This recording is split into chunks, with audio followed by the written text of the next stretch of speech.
विचारों को, बाबा साहब के सपनों को देश में बहुजनों के नौजवानों तक पहुंचाने वाली शख्सियत है। उनका नाम है माननीय कांशी राम साहब। और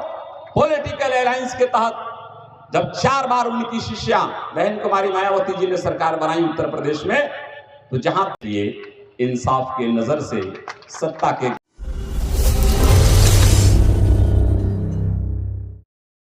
पुरुष नहीं हैं जिनका समाज में संघर्ष रहा हो, उनके नाम से माननीय बहन जी ने पार्क और बड़े बड़े स्मारक उनके नाम से यूनिवर्सिटीज नहीं बनवाया है। ये पूरे उत्तर प्रदेश में आज वो दिखाई दे रहा है, ये इनकी दर्द चुभ रही है।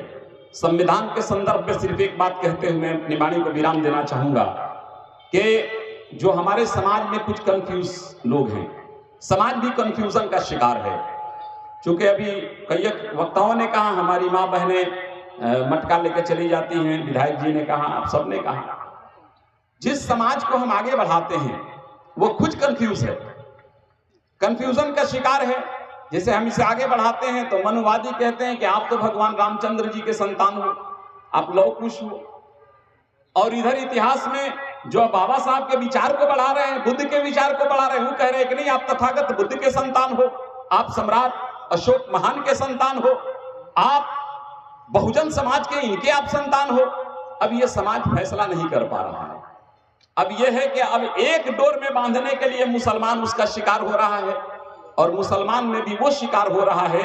जो मुसलमान हम बाबर और हुमायूं और सऊदी अरब से आए हुए लोगों के संतान नहीं हैं,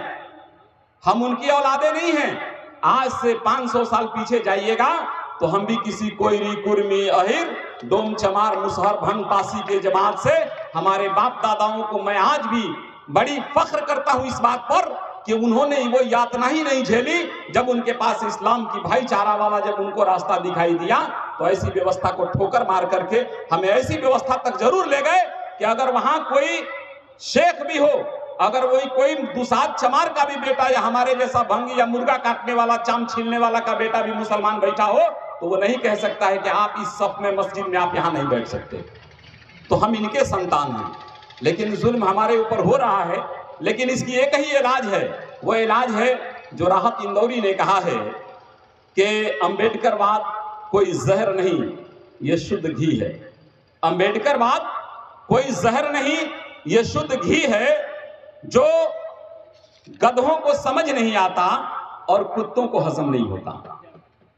जो गधों को समझ नहीं आता और कुत्तों को हजम नहीं होता। मैं इन्हीं चंद शब्दों के साथ अगला कार्यक्रम में चाहूंगा कि हमारी नेतृत्व में प्रोफेसर साहब, मैं डेट आपसे, आप हमको नंबर दे करके जाइए, और शेर शाह की सूरी की इस धरती पर मैं आपका कार्यक्रम कराऊंगा।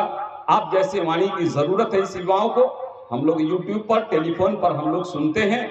और आप तमाम माँ बहनों से भी मैं कहना चाहता हूं कि अगले बार जब आप कार्यक्रम में आए